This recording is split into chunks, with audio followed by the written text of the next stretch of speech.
Continuamos con el curso de cableado estructurado. Ahora vamos a hablar de performance y pruebas. El performance sobre el par trenzado y los requerimientos para la prueba en campo, y el performance en la transmisión de fibra óptica y los requerimientos. Como les había comentado, la forma con la que se lleva a cabo la certificación es típicamente para el enlace permanente. Eso significa que es el enlace entre el punto del panel de parcheo y la roseta. Se llama permanente porque este enlace pues cada vez es menos usual pues que se mueva, de tal manera que por eso es a lo que le llamamos de esa forma, y regularmente es de 90 metros. Se hace con un certificador. Típicamente el satélite se va colocando en el área de trabajo y en el panel de parcheo se coloca el certificador, se configura para el lugar en donde se va a estar empleando y se coloca en el puerto correspondiente. Cada uno de ellos se va probando y de esa manera sabemos cuándo van a quedar. Se empieza el proceso de certificación y de esa manera se logra o se empieza el proceso. También puede darse el caso de que vamos a requerir el enlace a través de una cross conexión. De tal manera que vamos a realizar el proceso de certificación y en todos casos tiene que ser máximo 100 metros, tomando en cuenta la comunicación entre la cross conexión, pero regularmente pues no se requiere tanto. Los parámetros, lo que sigue, son los aspectos que se van a estar evaluando y que son producto del resultado del certificador. Sí, hay algunos que se pueden lograr con menos sofisticación, como es el wire map, mapa de cables, el cual nos indica cómo van a quedar la relación de cada uno de ellos. Es decir, tiene que ser una relación de 1 a 1. Eso lo podríamos lograr inclusive con un probador de cables. Pero aquí en el certificador se ve muchísimo mejor. La segunda prueba también va a consistir en la longitud, y estas dos opciones, A y B, las podemos tener con un certificador. Perdón, con un probador de cables. El siguiente es el inserción loss, pérdida por inserción, y esto se va a medir en decibeles y tiene que ver con la manera con la que vamos a estar perdiendo o experimentando este tipo de pérdidas cuando se está utilizando material reciclado. Por ejemplo, ahí se nota este proceso. El NEX, el Near End Crosstalk, es una prueba que hace por la cuestión de diafonía. Ahorita lo voy a explicar mejor cada uno de ellos. El PSNX, el Power Zoom Near End Crossover, el Equal Level Far End Crosstalk, el Power Zoom, la sumatoria de todos los errores que ahorita los vamos a comentar, Return Loss, el Propagation Delay y el Delay Skew. Bueno, vamos a revisar cada uno de ellos. La primera prueba es, digamos, la más elemental, y si no pasa esta prueba, ni siquiera continúa con las demás. Esto significa que debemos de tener una relación de 1 a 1 con respecto a cada uno de los pines del cable. Eso significa que el pin 1 se debe conectar con el 1, el 2 con el 2 y así sucesivamente. Entonces esto es lo que se llama el wire map, mapa de cables. Este informe lo pudiéramos generar también con un probador de cable menos caro y más factible, más accesible. Más sin embargo, evidentemente un probador de cable no puede realizar las otras pruebas. Lo único que hace básicamente es el wire map y, en el mejor de los casos, la distancia. La distancia tiene dos medidas, una física y una eléctrica, y la medida física tiene que ver con entre dos terminales del cable, y la eléctrica es la derivada del retraso, que esto lo vamos a ver en el último prueba, que tiene que ver con la diferencia milimétrica que pudiera llegar a haber entre los pares debido a que el corte no se efectuó convenientemente, ¿no? Entonces puede haber algunas diferencias, nunca jamás milimétricamente, o sea, más profundamente, nunca van a quedar un par de cables exactamente un par con otro, exactamente la misma longitud. Va a haber algunas diferencias, más sin embargo es tolerable. Pero si esta diferencia es mucha, entonces pues sí, ya no pasa la prueba. Entonces esa es la longitud y básicamente se refiere a esta distancia que no se debe de exceder en el peor de los casos, de esos 100 metros. La pérdida por inserción consiste en dos niveles, tanto en la parte de la conexión del permanente. El permanente ya habíamos dicho que es el cable que va entre la roseta y la parte posterior del panel de parcheo, y entonces es igual a la conexión, o sea, y la del cable, ¿no? Entonces cada vez que nosotros rematamos el cable en estas salidas, entonces ahí vamos a tener cierto nivel de pérdida. Esto se puede considerar y también va a estar dentro de ciertos rangos. Ahorita vamos a ver que se conectan, que se utilizan ciertos parámetros. Vamos a ver que hay una gráfica que nos recomienda la TIA y que en función de eso, si nuestra medición está dentro de ese parámetro, entonces el cable es considerado, o sea, está en condiciones, ¿verdad? La pérdida por inserción se mide en decibeles y aquí tiene una tabla en donde podemos ver cuál es ese nivel de pérdida, tanto en categoría 3 como en 5E. Nos vamos a fijar en las 5E y en las que siguen, donde tenemos un cable de 90 metros y la condición es de operaciones a 20 grados. Entonces hasta eso nos tenemos que considerar. Y el certificador tiene un termómetro, el cual detecta precisamente la temperatura ambiente y nos indica si son las condiciones adecuadas. ¿Por qué nos afecta la temperatura? Porque los cables están hechos de cobre y el cobre es sujeto a esta situación de expansión o contracción dependiendo de la temperatura, y eso nos provoca que vayamos a tener diferentes condiciones para la medición, ¿de acuerdo? Entonces en estas condiciones y vean, aquí vamos a tener una serie de frecuencias. Por ejemplo, a 1 MHz en categoría 5E es normal que tenga una atenuación, una pérdida por inserción de 2.2 decibeles, en 4 MHz 4.5, en 8 y así sucesivamente hasta 100 MHz 24 decibeles es normal que lo tenga. Más allá de ese nivel, entonces ya se considera malo. Aquí estamos viendo esto mismo, pero ya con categoría 5E y 6. Como pueden observar, se extiende la frecuencia de medición hasta 200 y 250 MHz. Ustedes podrían desarrollar todas estas pruebas con un generador de funciones, un osciloscopio del otro lado, hoja milimétrica y muchísima paciencia. El certificador hace todas estas pruebas que tú con un laboratorio de esa naturaleza tardarías pues no menos de unos 15 minutos por cada una de los cables, y el dispositivo lo hace en términos de 45-50 segundos, de tal manera de que pues es evidentemente más rápido. Nos genera ya directamente la información, la cual se puede descargar del certificador, y entonces nos va a hacer mucho más eficiente nuestro proceso. Bien, la siguiente prueba, el NEX, significa Near End Crosstalk, ¿sí? Se le conoce también como la diafonía, para diafonía, y entonces en cada uno de los pares vamos a inyectar la señal. Vamos a inyectar una señal que va a variar en frecuencia y que tiene una amplitud de 5 volts, y vamos a medirlo en el siguiente par. ¿Sí? Entonces vamos a ver qué tanto se interfiere un par con respecto al otro. Entonces inyectamos en uno, medimos en otro, luego inyectamos en este mismo y medimos en el otro, luego inyectamos en este y lo medimos en el otro. O sea, medimos qué tanta interferencia generan los pares con respecto a los otros. Esto, junto con otras medidas que vamos a ver en un momento más, detectarían qué tan próximos están los cables, qué tan cerrados están. Entonces eso pues es un proceso bastante complejo, ¿verdad? Entonces esto es muy importante que lo tomamos en cuenta y que sepamos en qué consiste.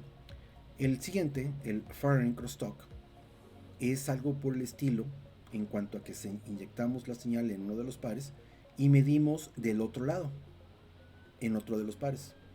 O sea, todas estas pruebas combinadas nos da una idea muy aproximada del desempeño que va a tener precisamente nuestro sistema de cableado. Entonces, una sola prueba no nos dice todo. tenemos que hacer varias pruebas combinadas y entonces esto ya nos va a decir si nuestro cable está perfecto en esas condiciones. Entonces el far end crosstalk inyecto de un lado del cable y lo mido del otro. Entonces en este caso la señal estaría siendo generada por el certificador, el dispositivo, recordemos que hay dos, y el satélite, entonces estaría haciendo la medición del otro lado. ¿Sí? Luego se la comunican entre sí y toda esta información queda registrada. El NEX, aquí siguiendo con esto de las frecuencias, el Near End Crosstalk, vemos aquí las categorías en 5E y en 3, bueno, este no lo voy a mencionar porque ya no se utiliza, y aquí vemos las respuestas toleradas que pueda haber precisamente por canal, empezando por 1 y terminando hasta 100 MHz. Y el siguiente es el Power Zoom Near End Crosstalk. En este caso lo que vamos a hacer, como pueden observar, es de que vamos a inyectar en 3 pares y vamos a medir en 1 del lado de donde estamos teniendo la inyección. ¿Sí? Entonces en ese sentido vemos qué tanto nos interfieren los otros pares con respecto a cada uno en particular. Luego van cambiando, ¿verdad? Entonces ahora metemos señal en este que habíamos comprobado, lo metemos por aquí y lo verificamos en nosotros. Y así sucesivamente, de esta manera vamos a tener una emisión completa y entonces este es el Power Zoom. Si eso significa que tanto los otros 3 pares me interfieren con cada uno de ellos. Entonces vamos a ver las tablas. Aquí lo tenemos en 5E. Y este es con el permanente, este es el que vamos a revisar. Y como pueden ver tenemos una medición en diferentes frecuencias. ¿Sí? Estos son los resultados, o sea, las tolerancias que podemos llegar a tener. 29 decibeles a 100 MHz, por ejemplo. Y aquí vamos a ver el Equal Level Far End Crosstalk. ¿Sí? En este caso es una prueba combinada, es complicado hacerlo, pero esta prueba lo que va a hacer es inyectar la señal de un lado y nos va a tomar en cuenta la atenuación. ¿Sí? Que tiene que ver con la longitud, tiene que ver con el material.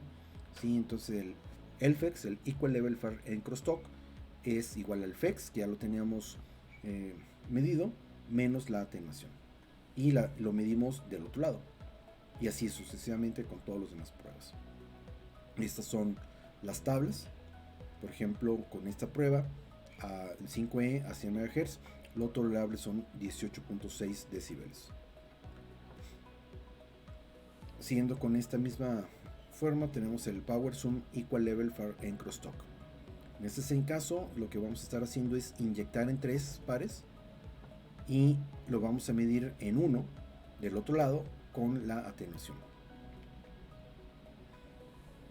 Aquí otra vez tenemos las gráficas. Esto es con esta prueba, lo tolerable a 100 MHz son 15.6 decibeles.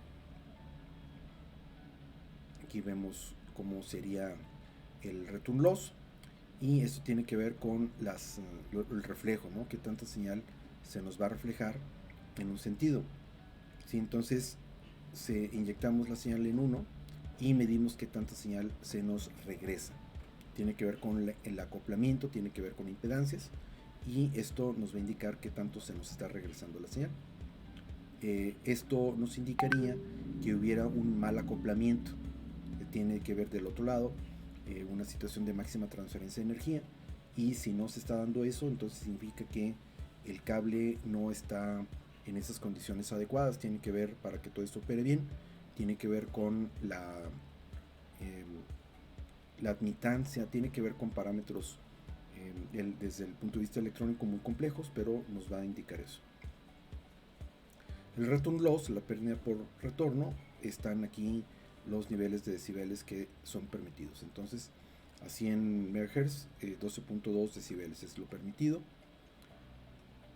El propagation delay, tiempo de propagación, es el tiempo que tarda en viajar la señal desde un extremo al otro. Tiene que ver con la distancia y nosotros lo podemos medir. La máxima tiempo de propagación para un canal a estas condiciones es de 555 nanosegundos a 250 MHz, es lo que tolerable para que eso se transfiera. La máxima tiempo de propagation De ley, en enlace permanente para todas las categorías no debe exceder los 498 nanosegundos a 250 MHz. Entonces fíjense cómo es importante esto y estaría determinado por la longitud del cable. Si el cable excede estas distancias, entonces estaría fuera de la norma. El DLSQ, este retardo diferenciado, que tiene que ver con la propagación del par más rápido y el par más lento, y nunca debe ser mayor de 45 nanosegundos a 100 metros a 20 grados centígrados. Entonces, esto lo que vamos a medir es qué tan rápido se propaga, y entonces con esta prueba estaríamos midiendo qué tan diferente, qué tan largo está un par con respecto al otro. Entonces fíjense que regularmente cuando hacemos esto, pues la distancia de unos y otros pues, pudiera llegar a ser prácticamente imperceptible. Con esta prueba lo podemos llegar a saber. Entonces, si es demasiado la diferencia entre uno y otro, aquí se sabría, ¿no? Eso es lo que nos puede medir, y aquí tenemos las tablas. Entonces, a 100 MHz, la máximo tiempo de retardo serían 538 nanosegundos, y la velocidad de propagación de 62.5%, y la máxima propagación del ASQ será de 45, ¿no? Sería la diferencia entre cada uno de ellos, 20 grados centígrados más o menos 3 grados, y esto sería lo que nos estaría reportando. Todo esto es lo que genera como informe el certificador. Ahora, ¿dónde se originan las fallas? Esto es muy importante porque de esto va a depender que nosotros podamos entender qué es lo que tenemos que hacer bien para que nuestro cableado quede perfecto. De todas maneras, estas normas que vamos a indicar son pues para cualquier tipo de trabajo, para cualquier tipo de cableado.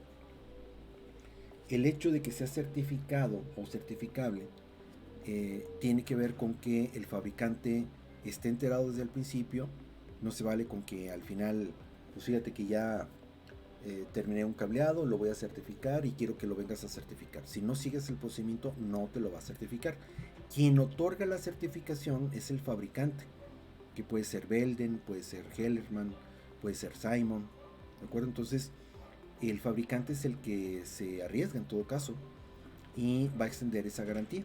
Esa garantía regularmente es de 20 a 25 años, dependiendo de la marca, y se otorga siempre y cuando compres todos los elementos de aquí del cableado de esa misma marca. Desde el punto de vista ingenieril, la verdad es que no importa mucho la marca. Por ejemplo, el que el rack sea de una marca, el que el panel de parcheo sea de otra, el que el cable como tal sea de otra marca. Pero pues debemos de entender que esto obedece a una situación económica, generan su serie de alianzas, y entonces pues lo que hacen es de que nos obligan hasta cierto punto de que compremos todo de la misma marca, ¿no? Para que gane precisamente su consorcio. Pero desde el punto de vista electrónico, pues no importa si el rack es de una marca y el panel de parcheo es de otra. Bien, las pruebas o las fallas que vamos a tener son estas imágenes que vamos a ver, que se refieren con respecto a la manera con la que lo vamos a tener. Bien, entonces con respecto a dónde se originan las fallas, resulta lo siguiente. Es incorrecto que dejemos los cables sin el trenzado regular que esto va a tener. Esto se le llama que se va a romper la geometría del cable. Y como pueden observar, en estos alambres de estos pares se estrenzan de más. ¿Sí? Aquí está de más los pares azules y café, ¿se fijan? Y esto lo que se va a pasar es de que se va a traducir en NEX y en FEX, el near en crosstalk y en FEX, el far en crosstalk, es decir, se van a interferir. Lo que sucede es de que en función de la distancia que entre más distancia quede de los pares que están teniendo paralelo, que no se cruzan, el cruzamiento de los alambres dentro del cable UTP es para generar un efecto que va a contrarrestar la capacitancia que se genera por tener alambres tendidos en paralelo. Entonces se va cruzando para generar una efecto contrario a esto, y si los destrenzamos de más se va a manifestar. Entonces se debe de perder la geometría del cable hasta lo último posible. Ahorita vamos a ver cómo debe quedar un cable lo mejor hecho posible. No hay un cableado como tal perfecto, siempre va a haber algún defecto, algún detalle, más sin embargo tiene que ser mínimo.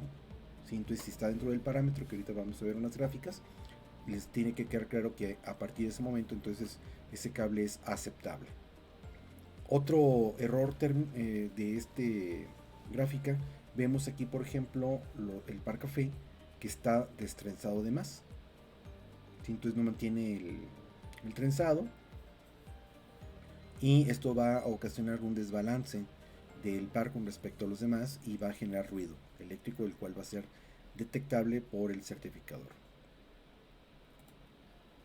Entonces se debe de mantener lo más cercano posible y se debe romper la menos geometría posible. Este otro ejemplo es ya como debe quedar perfecto. Quiero que observen que los pares rompe la geometría en el última posibilidad, ¿no? Ya de plano cuando va a llegar a su posición, y entonces están adecuadamente. Ahora ustedes pudieran decir y ver aquí gráficamente que los par naranja y verde son más cortos que los azul y naranja colocándose aquí.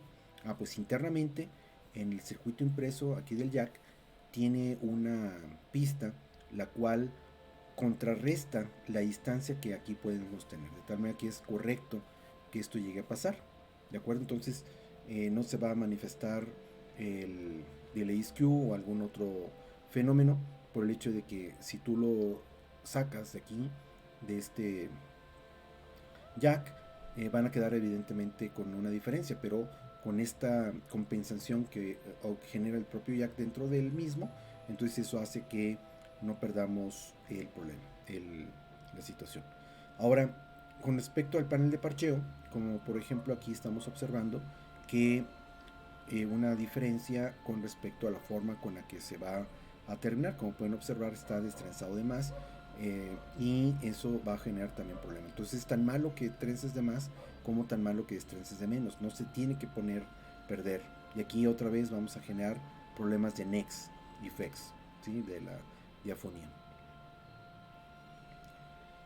Esto tiene varios errores, aquí como pueden observar está descéntrico, o sea no está simétrico, entonces vamos a tener más distancia en estos pares azules y verdes con respecto al café y naranja, como pueden observarlo, y también están con diferentes distancias. Entonces aquí vamos a tener varios errores, vamos a tener interferencia, eso se manifestará en el NEX y el FEX debido a la distancia que están teniendo en ese sentido, y también vamos a tener return loss, pérdida por retorno, debido a que están asimétricos. También aquí vamos a ver un error que podemos tener en este caso. Aquí en lo que estamos representando es de que se mantiene el forro de PVC hasta el final, pero se trenzan de más, como pueden observar, no sé si alcanzan a apreciar que están trenzados de más, y entonces aquí también vamos a tener return loss, NEX y FEX. Entonces no se tienen que perder. Este es un cableado correcto, ¿sí? Entonces está al centro, no se perdió la geometría, pero tampoco está trenzado de más, ¿sí? Están equidistantes, y entonces eso es lo que vamos a intentar tener en la mejor cantidad de veces. La categoría 6 propone un ancho de banda de más de 250 MHz. En este caso, por ejemplo, esta marca, Heller Maitato, está preparada para trabajar con 400 MHz, o sea, con más frecuencia. Y hay una línea, por ejemplo, la Gigaband, la cual permite soportar protocolos de gigabit de Ethernet y 622 megabits por segundo en ATM. Los paneles de parcheo también tienen que estar soportando esta frecuencia y nos va a permitir el enlace. Estos son los paneles de parcheo, en este caso por ejemplo de categoría 6, hay categoría 6, 7, ya les comenté que hay 8, pero no es comercial, sale en México. También los jacks tienen que ser de esa categoría y deben de permitir que podamos lograr esas capacidades de comunicación. ¿Sí? Entonces todo tiene que ser de esa categoría. Aquí, como pueden observar, la forma con la que debemos de colocarlos viene marcado en el propio jack, ¿sí? Entonces observen que en esta posición, ¿sí? Aquí tiene que estar para una configuración de la A o de la B, ¿sí? Entonces en este caso nosotros vamos a estar siguiendo la B. Entonces en este caso vamos a estar utilizando el blanco verde en esta posición, para este otro lugar el verde, en la tercera se iría el blanco naranja y café, perdón, y en el último el café. ¿Sí? Entonces es el orden que debemos de colocarlos. Y aquí están las gráficas que les mencionaba con respecto a las categorías. Entonces aquí tenemos los límites con respecto a cada una de ellas, y en esta hipotética prueba, en esta certificación, la cual se pasó en categoría 6 en estas dos frecuencias, tanto en 250 como en 400 MHz, y esta línea es el límite de la EATIA. ¿Sí? Entonces nos dice que para esta frecuencia, por ejemplo, no se tiene que pasar de esta. Con que uno de los pares se pase, ya con eso el proceso de la certificación no será posible para ese cable. Entonces tenemos que tener mucho cuidado en ese sentido. Este es las líneas para el PSF, el ELFEX, para el Power Zoom Equal Level Far Crosstalk, ¿sí? Entonces este sería el ejemplo y este sería el límite, ¿sí? Entonces este ejemplo, prueba que se está mencionando, entonces permite que este cable sí pase esta prueba. Bien, no, por último vamos a hablar del performance de transmisión de fibras ópticas y los requerimientos de prueba. La fibra óptica que se puede utilizar ya sea para cableado horizontal, para el backbone, y puede ser multimodo o monomodo. Las dos se pueden emplear. Preferentemente vamos a estar utilizando la multimodo para redes locales y la monomodo para enlaces externos. En el cableado horizontal, la fibra óptica va desde la salida del área de trabajo hasta el cross connection o hacia donde se vaya a conectar, y existen tres segmentos típicos en el backbone: uno de la cross conexión principal al cross connect intermedio, del cross connect principal al cross connect horizontal, y del cross connect intermedio al cross connect horizontal. Típicamente vamos a estar conectando los sistemas de fibra óptica también sin la cross conexión, ¿sí? Es una protección que tiene de más, pero la verdad es que casi no se usa, ¿sí? Entonces este que están viendo aquí prácticamente no se emplea. Como pueden observar, también con fibra óptica tenemos el mismo esquema, un sistema de distribución a través de una forma con topología de estrella, ¿sí? Entonces todo lo mismo que vimos con cable UTP se pudiera utilizar con fibra óptica, ¿sí? Se puede emplear para conectar una sencilla computadora en cualquier lugar, también se puede emplear, más sin embargo no es tan utilizado por costo, ¿de acuerdo? Entonces no se emplea en ese sentido. Y aquí tenemos el mismo proceso de la cuestión de la medición. Se hace también con un certificador, y en este caso simplemente es para acomodarlo con el orden adecuado. Entonces simplemente son fuentes de luz las cuales se conectan a las fibras, y entonces podemos identificar cuál es par con cuál, ¿verdad? Entonces simplemente es esta parte, solamente sirve para identificar los enlaces, no para certificarlo. Para certificar requerimos un OTDR, que en muchas ocasiones puede ser el mismo sistema, el que vimos anteriormente, pero se le pone un adaptador que va a poder probar la fibra óptica. En términos del horizontal, que también puede usarse fibra, en este caso el parámetro se mide en los enlaces pasivos de fibra, y lo que se mide es la atenuación. No debe ser mayor a 2 decibeles en un enlace pasivo. En esta medida se toma en cuenta la atenuación de los dos acoplamientos y 90 metros en el caso de fibra óptica, pero pues puede ser mayor distancia. El ancho de banda en multimodo y la dispersión en monomodo son parámetros que no se alteran con las prácticas de instalación. Esas medidas se deben estar dadas por el fabricante, es por eso que no se tiene que medir en campo. En el caso de la fibra óptica, para el caso de las oficinas abiertas, donde se utilizan puntos de consolidación, la medida no debe ser mayor a 2.75 decibeles. En el caso de las oficinas abiertas, donde se utilicen mutos, la medida no debe ser mayor a 2 decibeles. Las medidas se pueden hacer en la ventana de operación de 850 o 1300 nanómetros. Esto tiene que ver, digamos, con el color, ¿sí? Evidentemente es con estas frecuencias, es infrarrojo, no lo percibiría el ojo humano, pero son las frecuencias en las que se manejan, ¿no? De 850 o 1300 nanómetros. Como backbone, la medida tiene que ser en una dirección al menos o en ambas ventanas de operación, y en monomodo trabajamos en 1310 y 1550 nanómetros, y en multimodo en 850 y 1300 nanómetros. Como el backbone puede ser de medidas distintas y con diferente número de splice, se debe tomar en cuenta lo siguiente. El enlace de atenuación, en este caso lo que vamos a tener es que es una fórmula entre la atenuación del cable más la pérdida por inserción. También en fibra óptica tenemos pérdidas, si no es perfecta, más la pérdida por inserción del empalme. Entonces, en este caso, el certificador nos estaría entregando las siguientes medidas como atenuación del cable en decibeles, que viene siendo igual al coeficiente de atenuación decibeles por kilómetro por la longitud en kilómetros, y el coeficiente de atenuación es de 3.5 decibeles por kilómetro en 850 nanómetros para multimodo, y así va la tabla hasta llegar a 1 decibel por kilómetro a 1550 nanómetros para monomodo en planta externa. Entonces tenemos ciertas tablas para poder saber si nuestro cable de fibra óptica está siendo operado convenientemente.